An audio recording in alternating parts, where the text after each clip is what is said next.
Bismillahirrahmanirrahim. Assalamualaikum warahmatullahi wabarakatuh.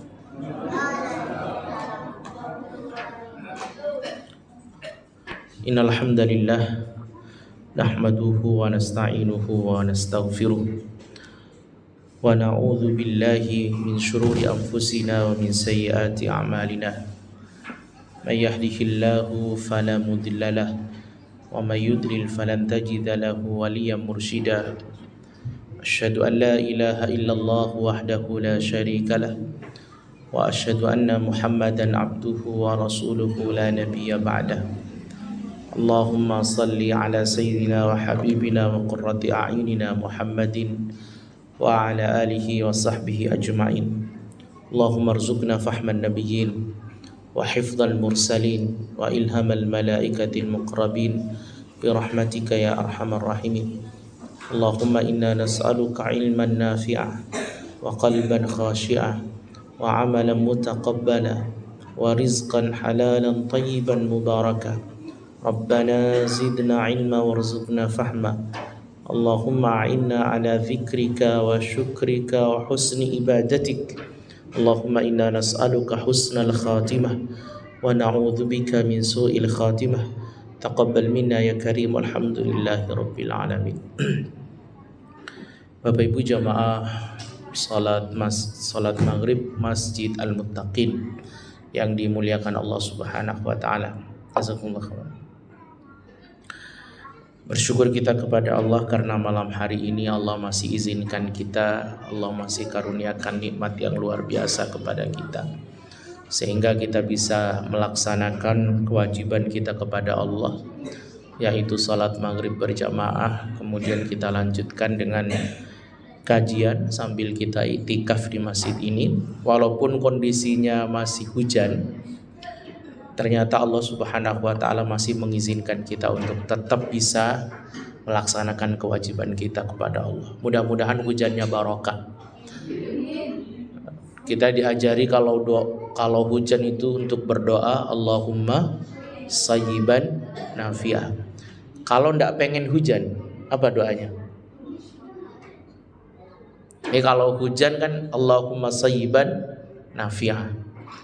Kalau nggak pengen hujan, apa doanya? Bapak jangan mikir kemana-mana. Ada doa yang diajarkan oleh baginda Rasul ketika kemudian kita tidak pengen di tempat kita ini hujan, atau kemudian hujannya terlalu lebat dan potensi terjadi banjir. Kita diminta untuk berdoa ini agar hujan itu kemudian segera reda. Apa doanya? Ada yang tahu?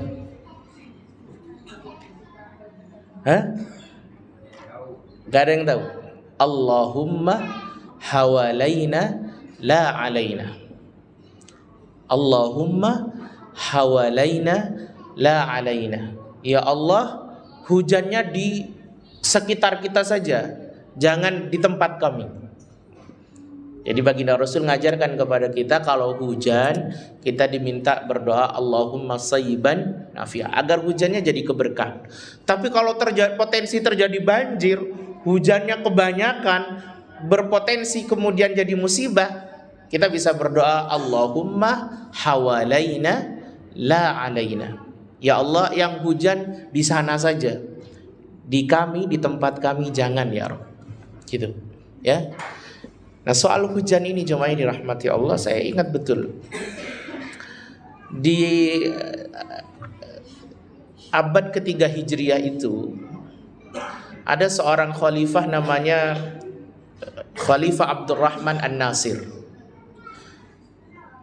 3 Hijriah itu atau abad 3 Hijriah itu, waktu itu kekuasaan kaum muslimin pusatnya ada di Andalusia. Di mana? Andalusia, ada di Andalus. Dipimpin oleh seorang khalifah namanya Khalifah Abdurrahman An-Nasir. Menjelang beliau mau lengser itu jemaah dirahmati Allah, Allah uji kekuasaan Khalifah Abdurrahman An-Nasir ini dengan pacaklik yang begitu panjang, tahunan. Jadi kalau musim kemaraunya agak lebih panjang dibanding musim hujannya, itu masih tidak terlalu parah. Tapi di zaman Khalifah Abdurrahman An-Nasir waktu itu musim kemaraunya tahunan. Setahun itu gak hujan sama sekali. Begitu juga 2 tahun begitu terus. Waktu itu jemaah yang dirahmati Allah, Abdurrahman An-Nasir menunjuk, ini kan pas kebetulan ada hujan. Saya ingat tadi ada kisah yang menarik nih buat kita. Abdurrahman An-Nasir waktu itu menunjuk mufti, seorang penasehat, dan dia berasal dari ulama yang luar biasa, ya. Namanya Syekh Mundir bin Said Al-Baluti. Ini ulama faqih yang luar biasa. Dia tahu betul bagaimana menasehati pemimpinnya. Dia tahu betul bagaimana kemudian agar pemimpin ini betul-betul lurus di jalan Allah Subhanahu wa taala. Namanya Syekh Mundir bin Said Al-Baluti. Nah, ketika ujian itu begitu luar biasa yang Allah kasih kepada Abdurrahman An-Nasir, maka waktu itu Abdurrahman An-Nasir menulis surat kepada Syekh Mundir bin Said Al-Baluti agar kemudian beliau memfatwakan untuk dilakukan salat istisqa. Apa itu salat istisqa, Pak? Salat minta hujan. Maka kemudian Syekh Mundir waktu itu kemudian menetapkan satu hari di mana hari itu diminta semua orang untuk kemudian hadir ke sebuah lapangan, laki perempuannya, kecil besarnya diminta hadir semua. Di Santero Andalusia itu diminta hadir semua agar mereka sama-sama salat istisqa di lapangan itu. Rupanya jemaah dirahmati Allah, menariknya setelah hari itu datang dan semua orang berbondong-bondong datang ke lapangan, tiba-tiba Syekh Mundir tidak mendapati Amirul Mukminin atau Khalifah waktu itu ada di lapangan ikut salat istisqa. Tidak ada. Dicari, ditungguin, Khalifah gak muncul-muncul, Abdurrahman An-Nasir gak muncul-muncul. Maka waktu itu jemaah yang dirahmati Allah Subhanahu wa taala, Syekh Mundir bilang kepada staf, kalau bahasa kita, stafnya presiden, stafnya pemimpin. Coba lihat ke istana, kira-kira kenapa Khalifah tidak datang. Maka staf itu datang ke istana, Pak. Dicari, Khalifah itu tidak ada, ternyata ada di kamarnya, di ruang pribadinya, ruang khalwatnya. Maka kemudian staf itu masuk ke ruang khalwatnya, jemaah dirahmati Allah, betapa kagetnya dia karena ternyata Khalifah Abdurrahman An-Nasir waktu itu sedang sujud kepada Allah lama sekali. Ditungguin, Pak. Sujudnya lama sekali. Sambil setelah sujud itu, setelah sholat, beliau berdoa kepada Allah sambil nangis-nangis. Salah satu kalimat yang kemudian sangat terkenal itu beliau mengatakan, ya Rob, ini ubun-ubunku yang ada di bawah tangan. Ya Allah, kalau ini semua karena dosaku maka ampuni aku. Jadi kalau pacaklik ini, ujian ini adalah karena dosaku, maka ampuni aku. Maka karena terlihat khusyuk luar biasa, khusyuk sekali waktu itu Amirul Mukmininnya, pemimpinnya khusyuk sekali, maka staf ini gak berani untuk kemudian ngajak Amirul Mukminin ini ke lapangan. Maka dia kemudian balik ke tempat tadi dan mengatakan kepada Syekh Mundir Al-Baluti bahwa, Syekh, saya tidak bisa untuk mengajak Amirul Mukminin atau Khalifah datang ke tempat kita, datang ke medan, ke lapangan ini untuk salat istisqa bersama-sama. Karena saya mendapati hari ini pemimpin kita atau khalifah kita, Amirul Mukminin kita sedang sujud khusyuk kepada Allah Subhanahu wa taala, bertaubat dia kepada Allah, minta ampunan dia kepada Allah Subhanahu wa taala. Maka mendengar pernyataan itu, informasi itu, maka saat itu Syekh Mundir bin Said Al-Baluti mengatakan, ya sudah, kalau sudah seperti itu, kau bilang kepada semua masyarakat agar mereka pulang ke rumah masing-masing, siapkan payung di rumah mereka masing-masing. Kata staf tadi, Syekh, kita belum sholat istisqa. Loh, kok masyarakat diminta pulang? Kita belum sholat istisqa. Nih, para masyarakat sudah pada ngumpul semua dan kita belum sholat istisqa. Kenapa, atas dasar apa kemudian engkau meminta mereka untuk pulang dan menyiapkan payung? Jadi diminta untuk menyiapkan payung semua orang karena sebentar lagi kita akan dihujani oleh Allah Subhanahu wa taala. Ketika staf presiden tadi, stafnya stafnya Abdurrahman An-Nasir tadi mengatakan, kenapa engkau nyuruh mereka pulang? Kan kita belum sholat istisqa. Kalimat Syekh Mundir bin Said Al-Baluti luar biasa. Kata beliau, idza khashi'a jabbarul ardi rahima jabbarus samawati wal ard. Kalau penguasa buminya, kalau pemimpin negerinya sudah khusyuk bertaubat kepada Allah, sudah khusyuk minta pertolongan kepada Allah, maka rahima jabbarus samawati wal ard, maka penguasa langit dan bumi akan merahmati kita semua. Maka sudah pulang, tidak perlu sholat istisqa.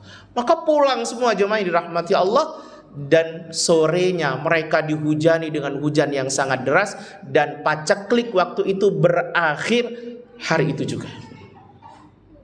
Ini penting buat kita semua. Idza khashi'a jabbarul ardi rahima jabbarus samawati wal ard.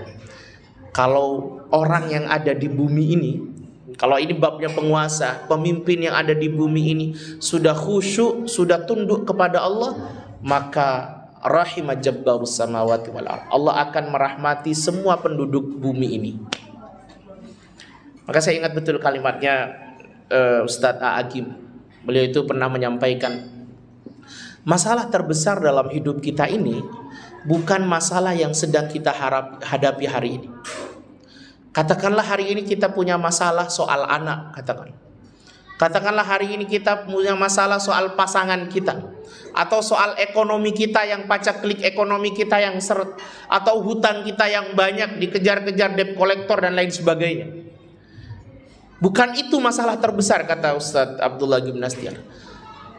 Masalah terbesar dalam hidup kita itu manakala Allah sudah tidak lagi mau menolong kita. Maka itu adalah masalah terbesar dalam hidup kita. Karena kalau Allah tidak mau lagi nolong kita, maka sekecil apapun masalahnya tetap akan susah untuk diselesaikan. Sebaliknya, kalau Allah mau nolong kita, sebesar apapun masalahnya, tetap akan menjadi sangat sederhana untuk diselesaikan. Dan Bapak Ibu dirahmati Allah, setiap masalah yang hadir di dalam hidup kita, kita sadari atau enggak, kita suka atau enggak suka, itu adalah buah dari dosa-dosa kita. Syekh Amirul Mukminin Abdurrahman An-Nasir paham betul bahwa paceklik yang hadir di masa beliau ini itu adalah ulah dosa-dosanya. Maka dia meminta ampun kepada Allah, Allah langsung kasih rahmat. Sama, kita juga begitu. Setiap masalah yang hadir dalam hidup kita ini, yang kemudian tidak sesuai dengan harapan kita, maka itu rata-rata adalah buah dari dosa-dosa kita. Karena jemaah yang dirahmati Allah, karakter atau konsekuensi dari dosa itu adalah menggelisahkan. Saya sering bilang kalimat yang gini, al-itham, dosa itu ma haka fin nafs wa taraddada fis sadr. Dosa itu adalah apa yang membuatmu gelisah dan membuat dadamu berdebar-debar. Itu dosa. Artinya dosa itu pasti menggelisahkan. Dosa itu pasti menghadirkan masalah. Kalau dosa tidak menghadirkan masalah, maka masalah. Paham? Dosa tidak membuat kita gelisah, maka masalah itu ada yang salah dengan kita. Paham ya? Jadi dosa itu pasti menggelisahkan. Kalau kita bikin dosa, pasti akan gelisah. Tapi kalau kita bikin dosa tidak gelisah, nah kita ini masalah berarti. Itu berarti apa? Istidraj. Dan istidraj jauh lebih buruk daripada masalah itu sendiri. Jadi ingat, ini kaidah di dalam hidup kita. Setiap orang yang berdosa pasti akan gelisah. Itu sudah hukumnya Allah. Wa man a'rada an dzikri fa inna lahu ma'isyatan dongka. Orang kalau senangnya bermaksiat, orang kalau senangnya lalai dari perintah-perintah Allah, tidak mau taat kepada Allah, maka pasti hidupnya gelisah. Kalau kemudian dia gak gelisah, maka pasti itu istidraj. Istidraj jauh lebih buruk dari masalah itu sendiri. Bapak bisa lihat di dalam sirah, di dalam Al-Quran, Nabi itu, saya sering sampaikan ini, Nabi dan Rasul itu adalah orang yang maksum. Tetapi maksumnya mereka hanya pada dosa-dosa besar, tidak pada dosa-dosa atau kesalahan kecil. Jadi para Rasul, para Nabi itu maksum dari dosa besar, maksum dari dosa-dosa yang besar, tapi tidak maksum pada kesalahan-kesalahan kecil. Dan biasanya kesalahan kecil yang dilakukan oleh para nabi itu langsung seketika ditegur, artinya seketika jadi masalah. Paham ya? Jadi kalau nabi itu bikin masalah atau bikin dosa, maka hukumannya langsung, kegelisahannya langsung, ditegurnya langsung. Maka kalau kita bikin masalah atau mohon maaf, kita bikin dosa, bikin kemaksiatan, kemudian Allah langsung hukum, itu justru lebih baik dibandingkan ditunda atau dimasukkan pada istidraj. Maka kalau kita bikin dosa, bikin masalah langsung gelisah, berarti Allah masih sayang sama kita. Karena kalau tidak dibikin gelisah, biasanya dosanya tambah banyak. Dosanya tambah banyak. Kenapa? Karena dia nggak sadar kalau dia salah. Kalau kita di kantor nih, kita katakan owner, business owner atau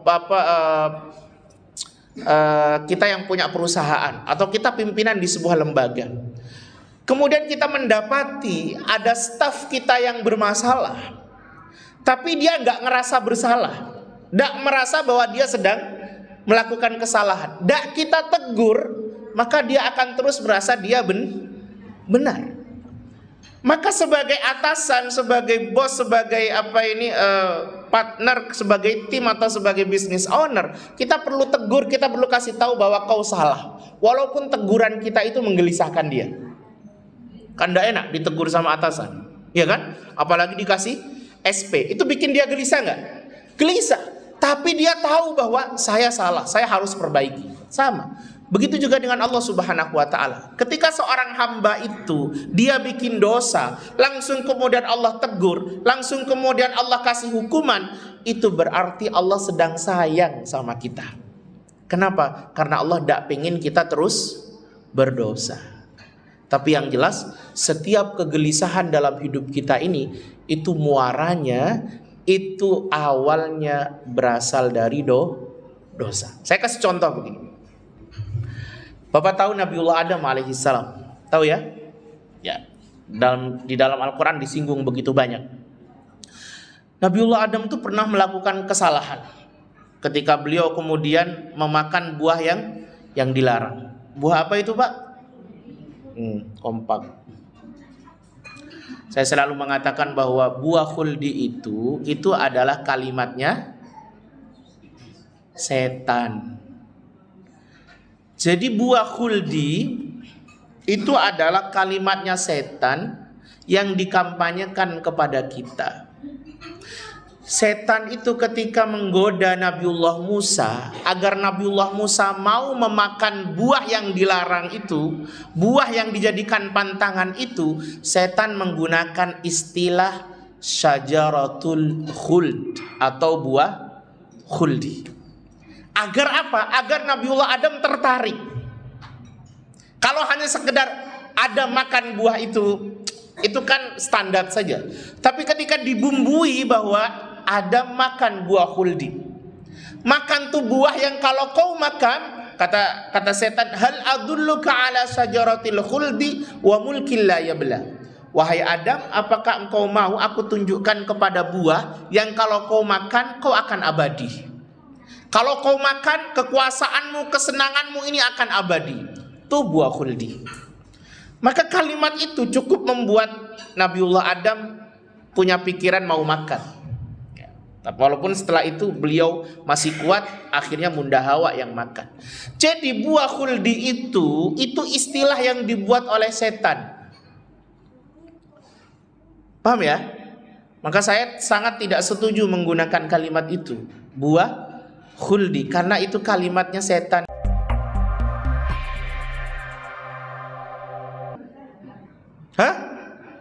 Tidak percaya syirik loh. Karena setan juga makhluk Allah yang ada.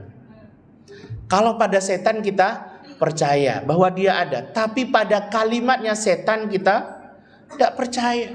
Setan itu kan kalau godain kita, dia kan agak lebay gitu, jemaah yang dirahmati Allah. Kalau pada ibu-ibu gak usah pakai kerudung, tuh rambutmu digerak, di apa digerai itu apa bu? Ya dah diurai atau apalah pokoknya itu. Kalau rambutmu tuh diurai, maka kau terlihat cantik. Itu kata setan. Kalau kita percaya dibuka atau kerudung kita. Jadi setan selalu begitu. Maka saya selalu menyampaikan di dalam kajian-kajian sirah, karena memang saya spesialisasinya di sirah, saya selalu mengatakan bahwa jangan sampaikan buah khuldi, tapi sampaikan buah yang dilarang. Karena Allah juga tidak memberi nama pada buah ini. Kata Allah, wala taqraba hadhihi syajarah. Ada enggak Allah memberi nama syajaratul khuld? Enggak. Allah bilang wala taqraba hadhihi syajarah. Jangan kau dekati buah ini. Tapi kemudian setan membuat istilah, kata setan, hal adulluka ala syajaratil khuldi. Maukah engkau aku tunjukkan kepada buah khuldi, wahai Adam? Jadi Adam ketika memakan buah itu, dan itu kesalahan Nabiullah Adam alaihissalam, dosa beliau. Kesalahan ini, makanya saya selalu bilang Nabi itu maksum, tapi tidak maksum dari kesalahan kecil, ya kan? Kalau Nabi maksum, maka dia gak bakalan bikin masalah, gak bakalan bikin dosa, gak bakalan bikin salah. Nabi maksum hanya pada dosa-dosa besar. Maka tidak ada sirahnya, tidak ada track recordnya Nabi itu berzina, Nabi itu kemudian membunuh dengan sengaja, Nabi itu kemudian syirik, tidak ada. Nabi itu maksum dari dosa-dosa besar. Nah, jemaah yang dirahmati Allah, ketika Nabiullah Adam berbuat kesalahan, maka jemaah yang dirahmati Allah, kegelisahan pertama Nabiullah Adam adalah turunnya beliau ke bumi. Itu adalah kegelisahan pertama. Turunnya beliau dari surga ke bumi itu adalah kegelisahan pertama. Karena ketika beliau turun ke bumi, maka beliau perlu berlelah-lelah walau hanya cari makan. Jadi untuk cari makan perlu lelah, perlu berikhtiar. Perlu kemudian berusaha hanya untuk mencari makan, mencari minum, mengcover kebutuhan hidupnya, beliau perlu berlelah-lelah. Sementara ketika di surga, beliau tinggal ambil kalau bahasa kita. Jadi turunkan beliau ke bumi itu adalah kegelisahan pertama beliau karena berbuat salah. Kalau kita membaca kisah Nabiullah Yunus alaihissalam, kita akan mendapati bahwa Nabiullah Yunus itu, jemaah yang dirahmati Allah, itu diutus di mana? Halo. Beliau itu diutus di sebuah wilayah namanya Ninawa. Ibu ya ingat Ninawa. Sebuah daerah namanya Ninawa. Ninawa itu, jemaah yang dirahmati Allah Subhanahu wa taala, seluruh penduduknya beragama, dia menyembah berhala.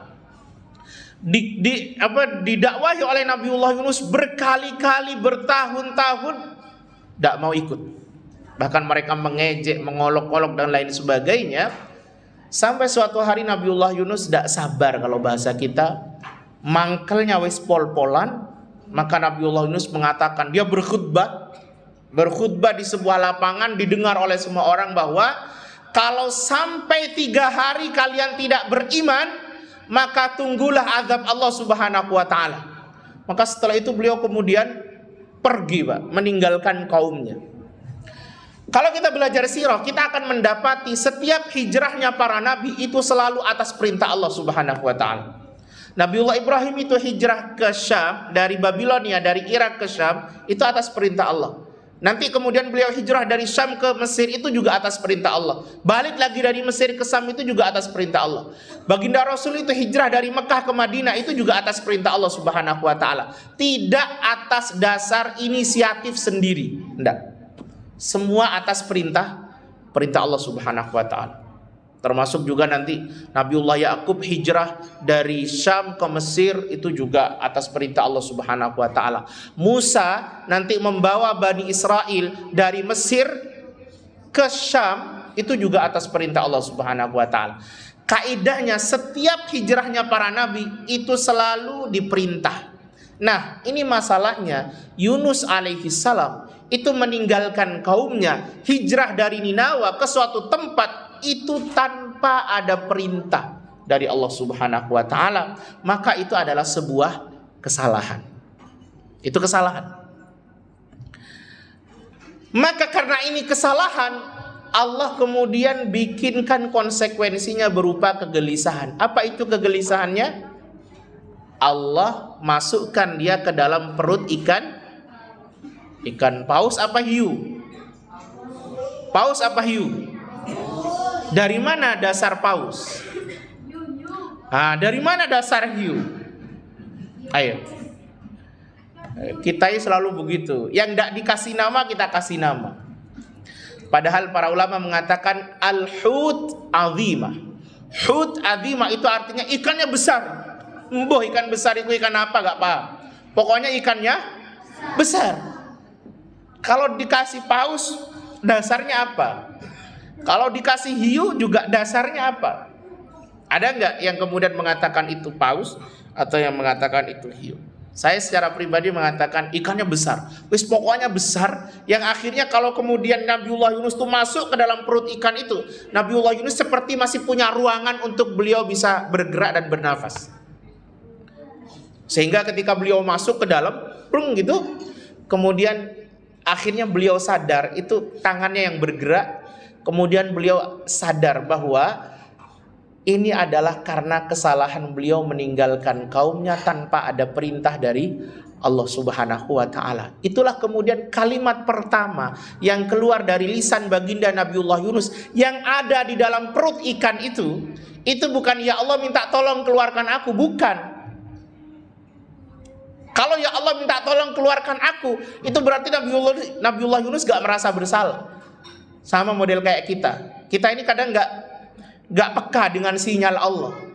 Ketika kemudian Allah kasih kesulitan, Allah kasih kegelisahan, mestinya kita peka, ada dosa yang sudah kita lakukan. Justru malah kita mencari kambing hitam orang lain. Mencari kambing hitamnya, mencari dosa orang lain. Ini saya sakit karena fulan. Ini saya karena fulan. Padahal setiap kegelisahan yang ada dalam hidup kita itu karena dosa kita. Nabiullah Yunus paham betul itu.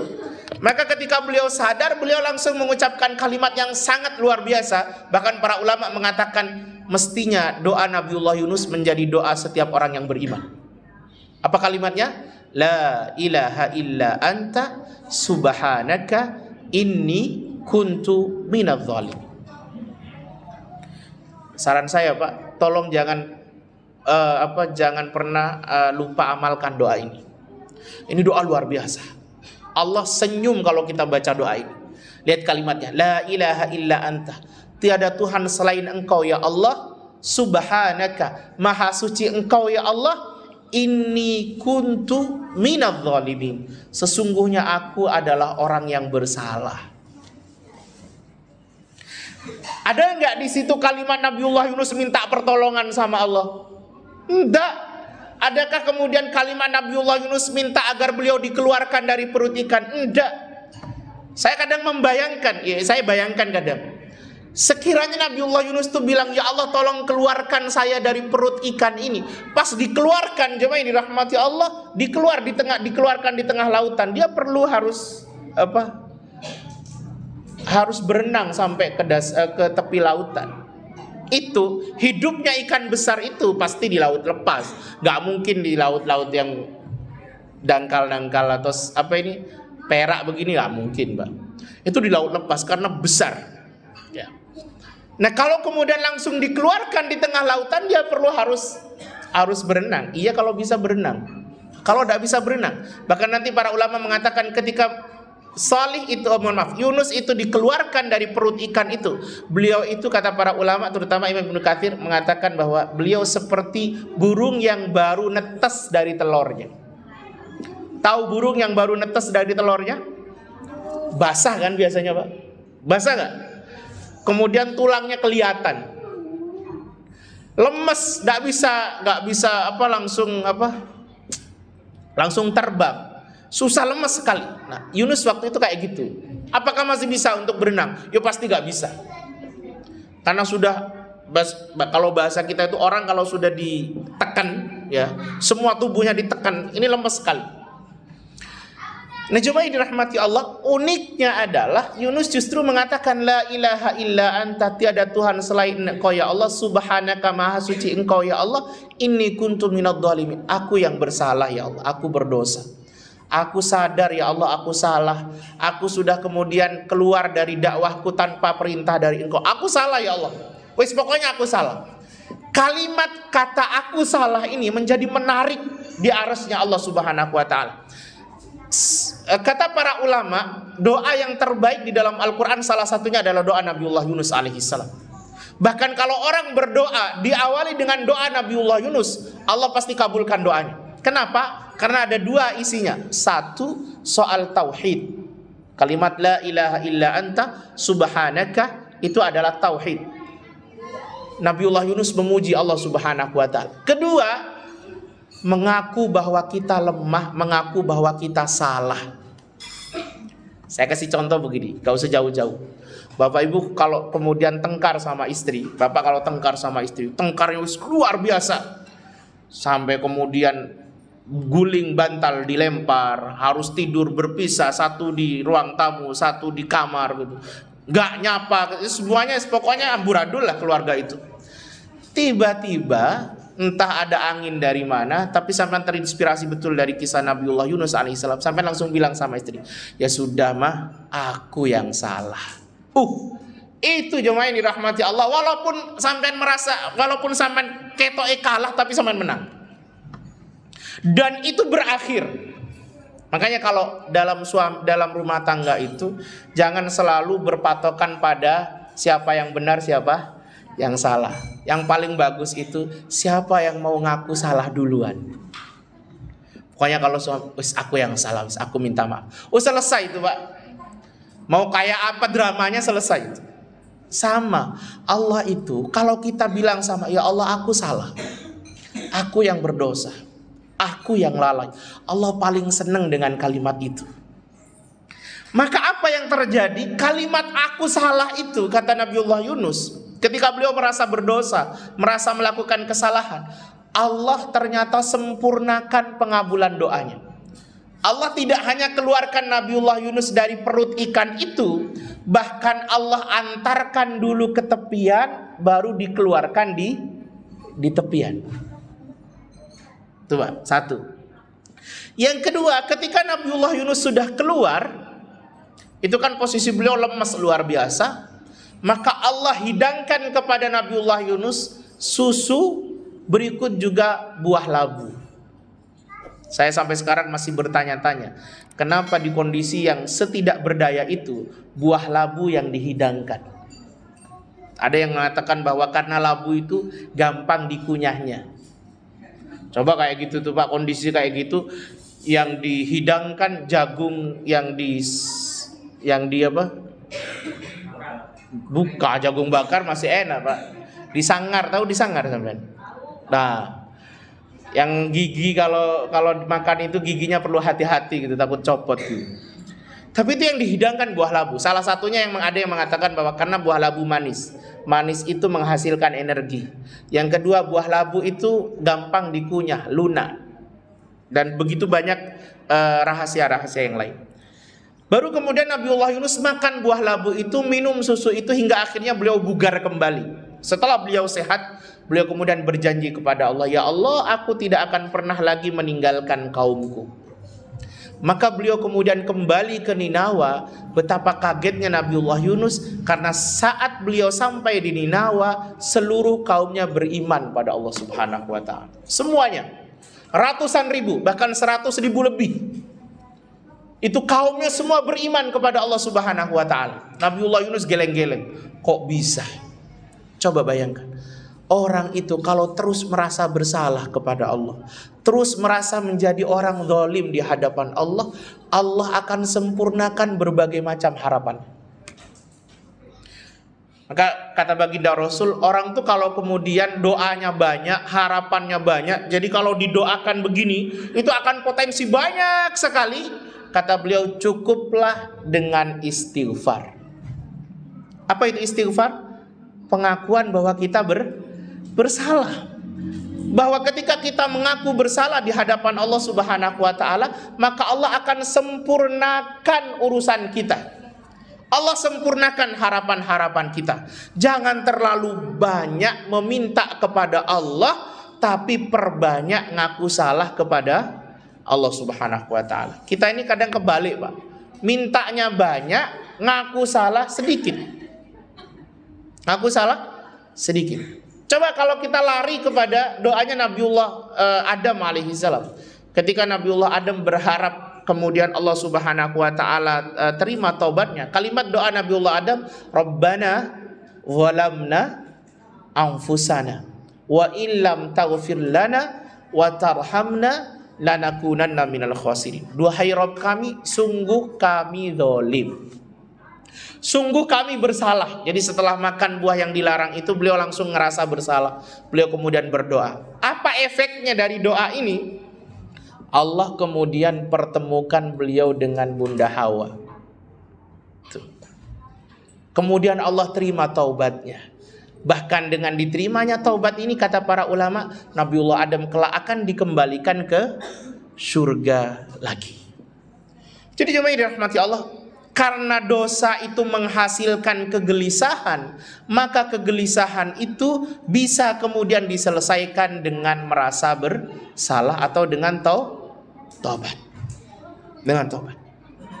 Itulah kenapa di dalam Al-Quran ketika Allah bicara tentang wasari'u ila maghfiratim min rabbikum wa jannah, dan bersegeralah kalian datang kepada ampunan Allah dan juga kepada surganya Allah, arduhas samawati wal ard, di mana luasnya surga itu seluas langit dan bumi.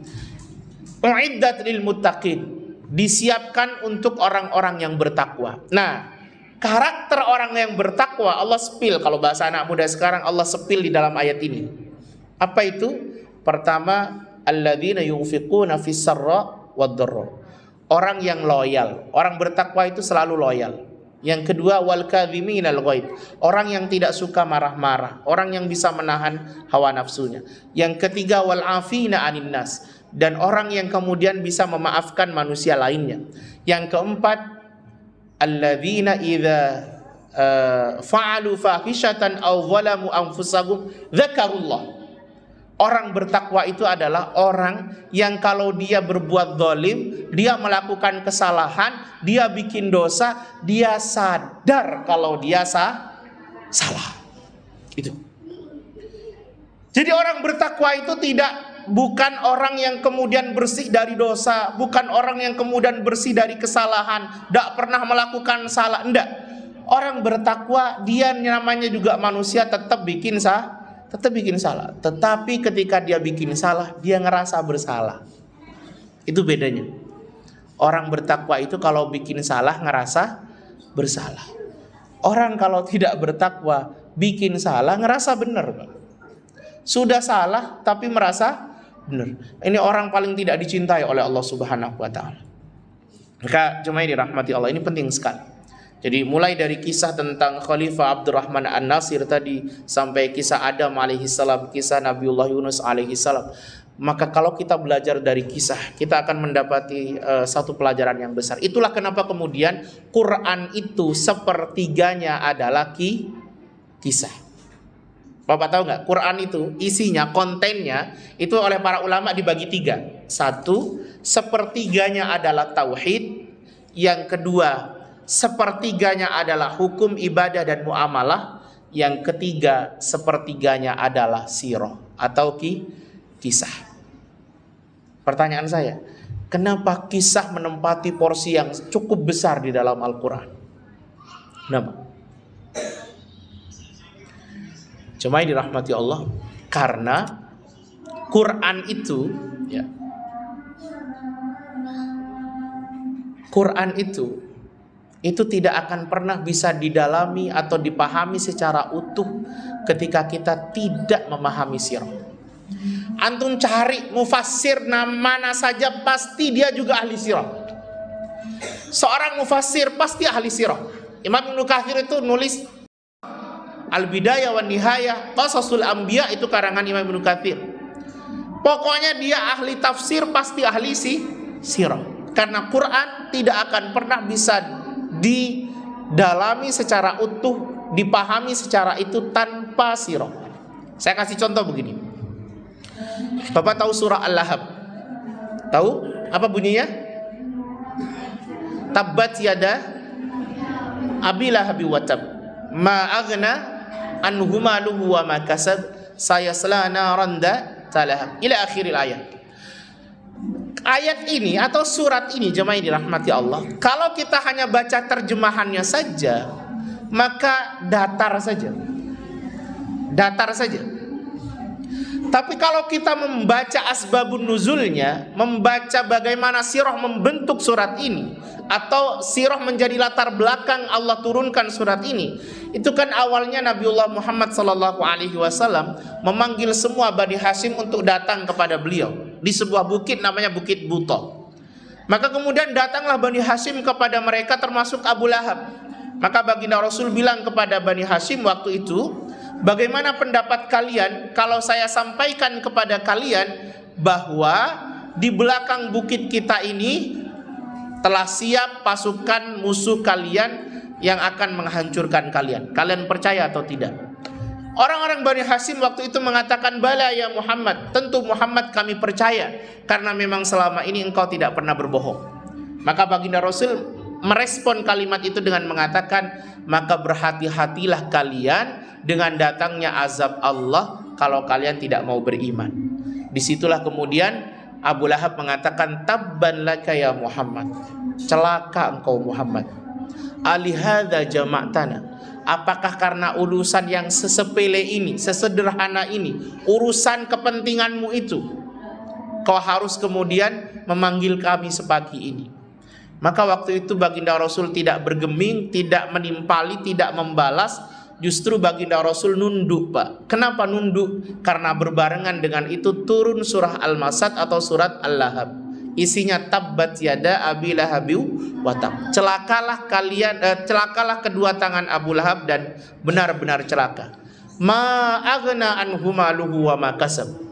Bahwa apa yang dia miliki dan apa yang dia ikhtiari, termasuk anak-anaknya, sama sekali tidak berguna bagi dia. Jadi orang itu, kalau dia tidak mati, tidak membawa iman, maka sebesar apapun kontribusinya tetap tidak ada nilainya di hadapan Allah Subhanahu wa ta'ala. Contoh, orang tidak beriman, orang kafir, kemudian dia bangun jembatan panjang sekali, gratis, dilewati oleh banyak orang. Kalau dia mati tetap tidak membawa iman, itu jembatan tidak ada nilainya di hadapan Allah Subhanahu wa ta'ala. Membantu orang iya, tapi pahala di sisi Allah tidak dicatat. Sama, Abu Lahab juga begitu. Ma aghna anhu maluhu wa ma kasab, bahwa apa yang dia miliki, termasuk anak-anaknya, termasuk harta-hartanya, itu sama sekali tidak berguna. Bahkan yang lebih ekstrim lagi, sayasla naran talahab, kelak dia akan dimasukkan ke dalam api yang menyala-nyala. Itu artinya Allah telah memutuskan Abu Lahab masuk neraka saat Abu Lahab masih hidup. Paham enggak? Apa enggak horor ini? Abu Lahab itu diputuskan masuk neraka, divonis masuk neraka ketika dia sedang sehat. Sejak ayat ini turun sampai Abu Lahab meninggal itu masih ada jeda belasan tahun. Usia dia masih belasan tahun. Maka saya sering mengatakan bahwa sekiranya Abu Lahab itu cukup pintar, dia kemudian mengatakan asyhadu an la ilaha illallah wa asyhadu anna Muhammadar Rasulullah, maka kita perlu menghapus satu surah di dalam Quran namanya surah Al-Lahab. Kenapa? Karena orang yang beriman tidak abadi di dalam neraka. Jadi coba dirahmati Allah. Ini surah Al-Lahab kalau kita tidak pahami dengan sirah, maka dia akan datar. Tapi kalau kita pahami dengan sirah, ini poinnya besar sekali, bahwa apa yang Allah sampaikan di dalam Quran itu seutuhnya benar, hak, pasti terjadi. Coba bayangkan, Allah putuskan Abu Lahab itu masuk neraka ketika dia masih sehat, dia masih punya umur belasan tahun. Karena Allah sudah putuskan, maka konsekuensinya orang ini tidak bakalan masuk Islam. Iya kan?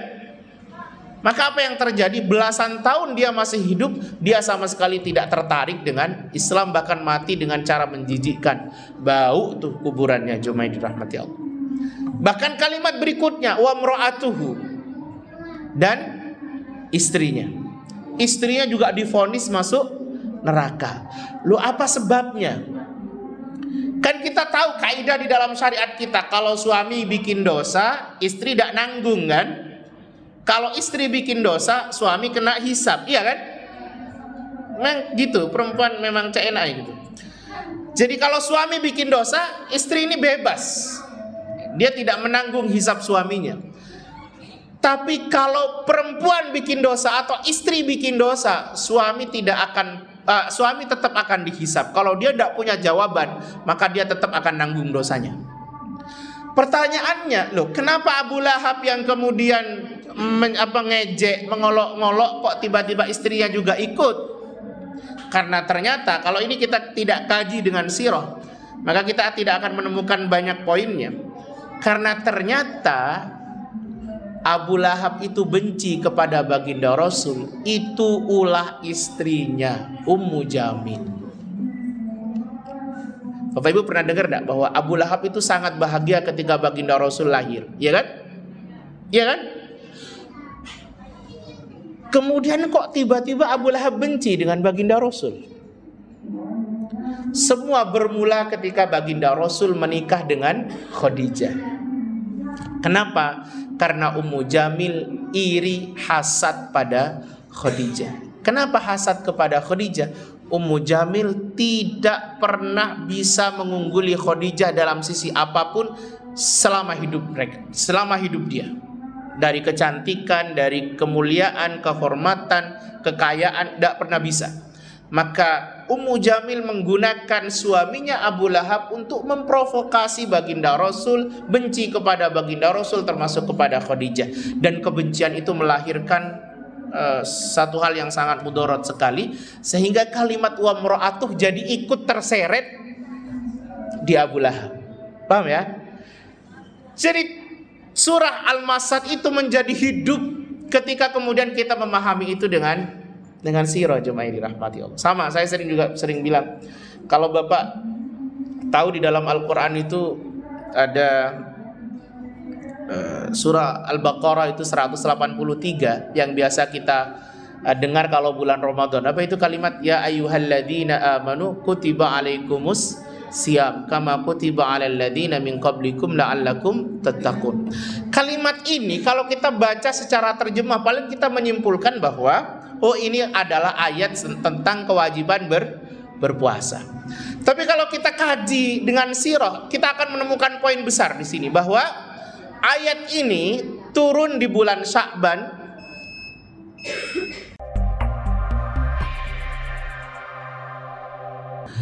Saya kasih contoh satu lagi soal bagaimana memahami ayat Quran dengan sirah. Karena dari sejak awal tadi saya memberikan materi mulai dari Khalifah Abdurrahman An-Nasir sampai terakhir tadi, itu semua tentang sirah. Bahwa Al-Quran itu akan susah dipahami secara utuh ketika kemudian tidak menggunakan pendekatan sirah. Bahwa setiap mufassir pasti mu'arrikh. Tahu mu'arrikh? Mu'arrikh itu adalah ahli sirah. Setiap mufassir pasti mu'arrikh. Cuma dirahmati Allah, salah satunya adalah ayat Al-Baqarah 183 yang kita sering dengar dalam waktu bulan Ramadan. Itu kalimatnya ya ayyuhalladzina amanu kutiba alaikumusiyam kama kutiba alal ladzina min qablikum la'allakum tattaqun. Ini ayat kalau dibaca dengan terjemahnya, maka kita hanya akan berkesimpulan bahwa ayat ini adalah ayat tentang kewajiban berpuasa. Tapi kalau kita menggunakan pendekatan sirah memahami ayat ini akan sangat luar biasa, bahwa ayat ini turun kepada baginda Rasul pada bulan Sya'ban di tahun kedua Hijriyah. Bulan Sya'ban tahun kedua Hijriyah. Itu artinya ayat ini turun kepada baginda Rasul setelah 15 tahun Rasul mendapatkan wahyu pertama Iqra. Jadi Iqra turun, 15 tahun berikutnya baru puasa turun. Dan selama itu berarti baginda Rasul belum berpuasa Ramadan. Rasul berpuasa Ramadan setelah 15 tahun ayat pertama datang atau risalah itu diutus. Risalah itu dikasihkan kepada baginda Rasul. Pertanyaannya adalah kenapa selama itu? Kenapa ayat soal puasa, kewajiban soal puasa selama itu? Kenapa tidak tahun pertama dibarengkan dengan sholat? Sholat itu adalah tahun pertama dia langsung wajib sholat. Walaupun waktu itu belum sholat 5 waktu, tapi sholat, ada yang mengatakan sholat tahajud, ada yang mengatakan sholat 2 rakaat di pagi hari, 2 rakaat di petang hari. Tapi yang jelas sholat mulai wajib sejak awal-awal risalah datang. Tapi puasa 15 tahun berikutnya. Kenapa seperti itu? Para ulama mengatakan karena baginda Rasul ketika berada di Mekah selama 13 tahun itu, baginda Rasul fokus pada penguatan iman dan penguatan tauhid. Sehingga syariat-syariat yang turun di masa beliau ada di Mekah itu sangat sedikit sekali.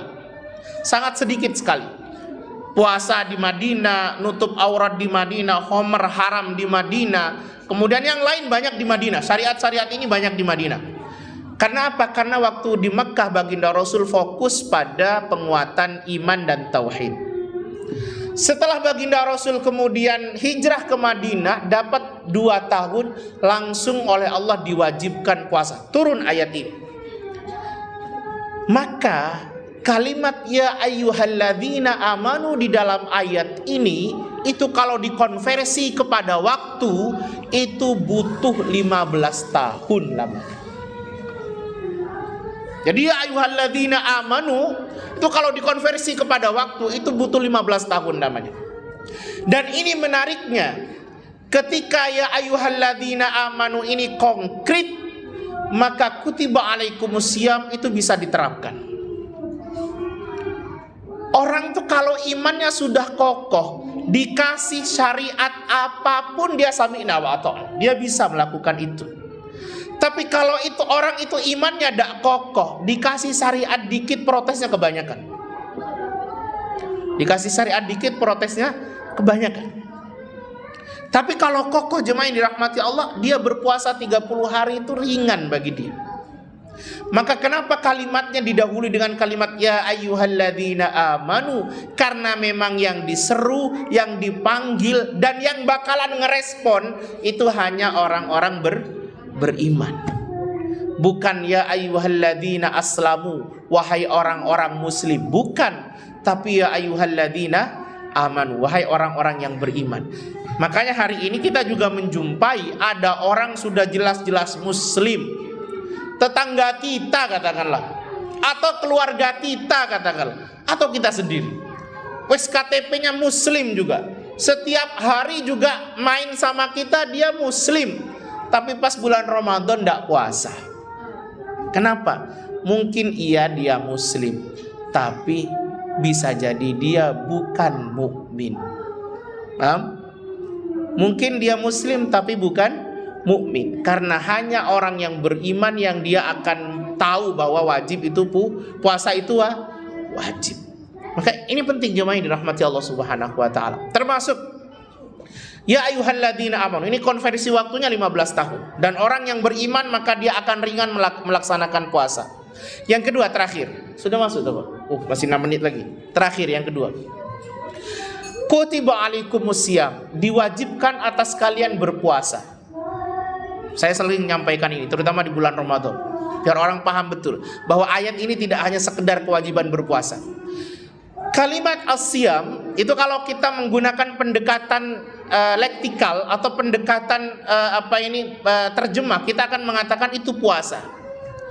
Tapi kalau kita menggunakan pendekatan sirah, kita akan mendapatkan poin yang luar biasa, bahwa as-siyam itu memang artinya puasa. Dan kalimat puasa di dalam Al-Quran itu diwakili dengan 2 kata. Satu as-saum, yang kedua as-siyam.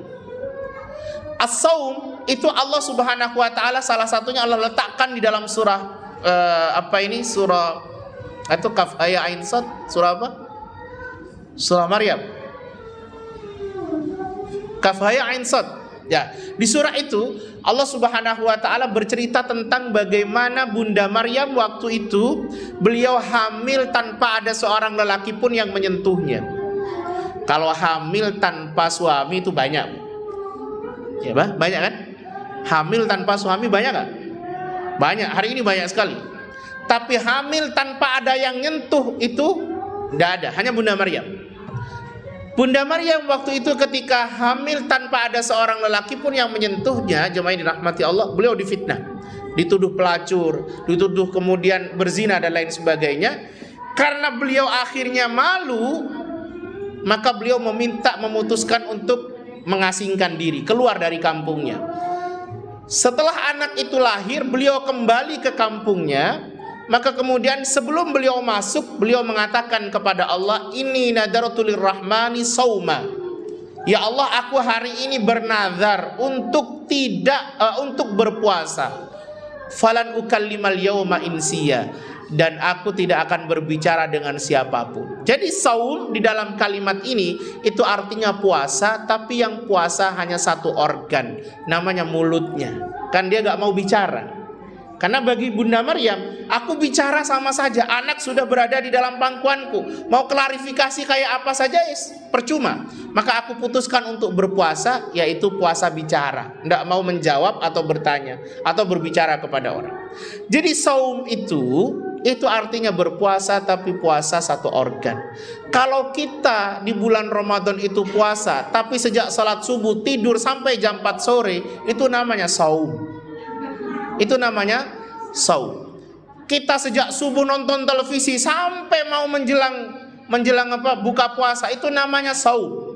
Tapi Allah di dalam ayat Al-Baqarah 183 Allah tidak pakai kalimat saum, Allah pakai kalimat siam. Yang Allah kehendaki bukan saum, yang Allah inginkan siam. Apa itu siam? Berpuasa, yang berpuasa semua organ tubuh kita, bahkan sampai Allah melarang kita untuk berjima padahal istri kita halal buat kita.